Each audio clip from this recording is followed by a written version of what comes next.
kalau kita melihat bahwa biaya ekonomi itu banyak sekali ya teman-teman semuanya. Oke, kalau teman-teman mau lanjut, kita nanti masuk ke dalam kelas asinkronus, ada tugas dan juga ada video yang perlu kalian tonton, dan juga ada sedikit tips dari Bu Ayu untuk melaksanakan perkuliahan asinkronus kita. Terima kasih. Salam. Ya, buat teman-teman semuanya, kali ini ada kuliah terakhir ya sebelum UTS. Nah, kali ini Bu Ayu pengen menerangkan bagaimana tentang produksi pertanian yang berhubungan dengan tanah. Nah, sekarang teman-teman sekalian, kenapa sih tanah itu menjadi salah satu faktor penting dalam produksi pertanian? Karena tanah adalah salah satu modal yang dimiliki oleh petani untuk mengusahakan lahan pertaniannya. Kemudian tanah itu menjadi salah satu faktor penting karena di sana ada dua hal yang berhubungan dengan biaya, yaitu tentang sewa tanah ataupun dengan pajak bumi dan bangunan. Ya. Tanah itu ada dua hal yang perlu di garis bawahi di sini adalah di Indonesia itu tingkat rendahnya sewa tanah disebabkan karena perbedaan kesuburan tanah. Kenapa perbedaan kesuburan tanah itu mempengaruhi dengan sewa? Karena semakin subur tanah tersebut, maka semakin banyak produksi yang akan dihasilkan. Kemudian biaya produksinya rendah dan kemudian juga hasil-hasilnya akan tinggi. Nah, menurut David Ricardo, hal ini disebabkan karena penyakap atau pemilik tanah itu akan menawarkan hasil yang tinggi. Ya. Pemindahan tanah juga kelangkaan tanah itu menjadi faktor penting untuk menjadikan tanah sebagai lahan sewa yang memadai. Nah, tanah juga dianggap sebagai salah satu faktor industri. Kenapa? Karena di dalam tanah itu juga nantinya akan berdiri pabrik misalnya ataupun tempat-tempat pengolahan pangan yang lain. Sehingga di sini kita melihat di proses pengolahan tanah, proses pembuatan produksi tanah tersebut juga menjadikan menarik harga sewa yang lebih tinggi lagi.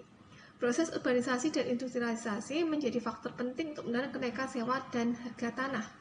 Nah, kelas asinkronus ini bertujuan nantinya adalah teman-teman belajar bagaimana sih tanah itu menjadi faktor penting. Nanti lihat video ya. Nanti akan Bu Ayu bagikan video yang membuat teman-teman memahami bagaimana proses produksi tanah tersebut. Kemudian nanti ada tugas yang teman-teman bisa lakukan untuk memahami bagaimana sih proses tanah itu sebagai faktor produksi dengan salah satu bentuk case study.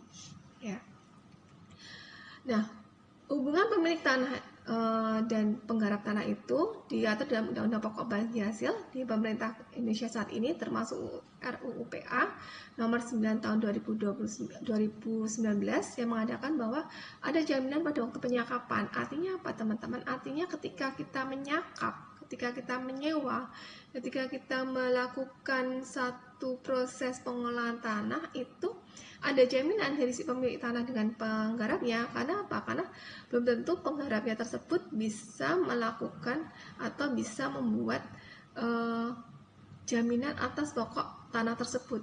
Artinya apa teman-teman? Artinya apa? Kalau misalnya si penyakap itu lalai, kita bisa menuntut si penyakap tersebut. Biasanya sih bagi hasil tersebut dilakukan ketika menggunakan surat pernyataan atau surat perjanjian. Nah, kemudian ada jaminan dalam waktu penyakapan, misalnya 5 bulan, 10 bulan, ataupun 1 tahun, 2 tahun, 3 tahun. Nah, digunakan untuk kalau itu sudah tidak lagi produktif, tanahnya bisa dikembalikan pada penyakapnya. Nah, kemudian ditentukan dengan jelas kewajiban dan haknya apa. Jangan sampai penyakap dirugikan ataupun penggarap juga dirugikan. Kemudian pembagian hasil itu bersifat adil. Kenapa? Karena kalau salah satu pihak dirugikan, maka di sini kita bisa menuntut, ya, menuntutnya ganti rugi. Nah, dalam di Jawa itu ada perjanjian sebelum dilaksanakan. Nah, itu yang saya tadi sebutkan, ada perjanjian bagi hasil. Mau apa? Kalau di Jawa diistilahkan maro atau rotelon, ya, sepertiga atau setengahnya. Nah, kedua pihak ini harus wajib menandatangani satu perjanjian, walaupun itu secara lisan ataupun bisa tertuang dalam satu tulisan. Ya, kalau di Bali itu perjanjian-perjanjian tertulis jumlahnya belum banyak. Kalau di Jawa sudah. Ya, dalam hal ini kita menganalisis apa sih kenapa ada perjanjian. karena adanya faktor risiko. Risiko dari apa? Risiko dari tanah. Misalnya risiko cuaca misalnya, ataupun risiko hama penyakit yang terjadi pada tanaman yang kita lakukan di sawah tersebut. Sehingga nantinya risiko tersebut menjadi tanggung jawab bisa kedua belah pihak ataupun pihak itu tersendiri. Biaya-biaya kerugian tersebut bisa diambilkan dari hasil bruto yang sudah dihasilkan ataupun dari hasil penyakapan yang sudah dilakukan dengan kesepakatan tadi. Kalau misalnya tidak ada penyakapan, gimana Bu? Kalau tidak ada bagi hasil, gimana Bu? Nah, kalau tidak ada bagi hasil, maka ataupun tidak ada perjanjian, maka bisa aja misalnya penyakap mengatakan, ini aku sudah keluar biaya banyak nih untuk biaya produksi. Bisa juga penggarapnya juga mengatakan, ya ini rugi kok aku, jadi nggak bisa melakukan penyakapan seperti atau melakukan pembayaran seperti apa yang sudah dijanjikan. Nah, suatu daerah kadang-kadang ya tanda petik kita mengatakan usil ya, itu kadang-kadang pemilik itu lebih memberatkan pada kegiatan itu, pada kegiatan bagi hasil dengan cara membebankan biaya produksi kepada penggarapnya. Nah, ini yang kita antisipasi dengan adanya perjanjian tersebut. Jangan sampai pemilik lebih untung daripada penggarap ataupun sebaliknya. Kita memperhitungkan juga faktor-faktor risiko yang terjadi di dalam pengelolaan tanah tersebut. Nah, kalau itu kita melihat dari segi tanah sebagai pemilik dengan asumsi adanya perjanjian ya.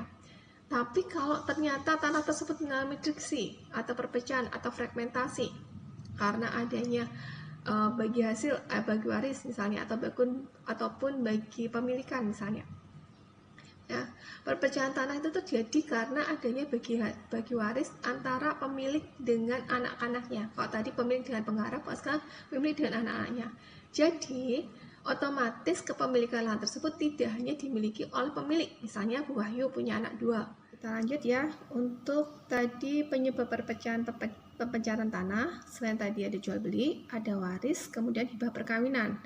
Di mana dalam hibah perkawinan tersebut, ketika suaminya ibu misalnya nih di usia 1 tahun pernikahan, kemudian suaminya ibu memberikan hadiah tanah, maka disebut sebagai hibah perkawinan. Kemudian dari tanah yang dimiliki ibu tersebut kemudian saya kasihkan ke anak saya yang pertama, nih buat kamu supaya nanti kamu tinggal dekatan sama kakak kamu misalnya, seperti itu, karena rumahnya sama-sama di Klaten. Nah, dengan ada hibah pernikahan tersebut, maka kepemilikan tanah tersebut akan beralih secara otomatis, bukan dalam bentuk warisan tetapi dalam bentuk pemberian, sehingga nantinya akan terjadi pergeseran dari ibu ke anak ibu, dan tentunya juga akan terjadi pergeseran kepemilikan dari ibu ke anak ibu. Nah, dengan terjadi pergeseran kepemilikan tersebut, maka dilakukan perjanjian lagi karena kepemilikannya bukan atas nama ibu, walaupun nanti dalam pengawasannya ibu yang melakukan. Dan ada sistem penyakapan di mana terjadi perpecahan dari sistem dari pertanian tersebut, di mana harusnya ibu yang mengelola menjadi orang lain mengelola. Nah, mungkin seperti itu teman-teman yang bisa kita ambil dari pertemuan kita kali ini. Kalau ada pertanyaan nanti silahkan kita discuss di next time ketika sudah liburan ya, setelah liburan. Nah, pada saat ini karena pertemuan terakhir dan kemudian juga ada liburan besok, maka kelas asinkronus ini kita nanti tambahkan dengan adanya tugas ya teman-teman semuanya yang bisa kita upload di Simpedar. Kemudian yang kedua, nanti ada video dari Ibu yang bisa kalian tonton untuk memperdalam materi tentang tanah sebagai faktor produksi. Nah, demikianlah perkuliahan kita kali ini. Terima kasih atas perhatiannya. Salam dan bahagia.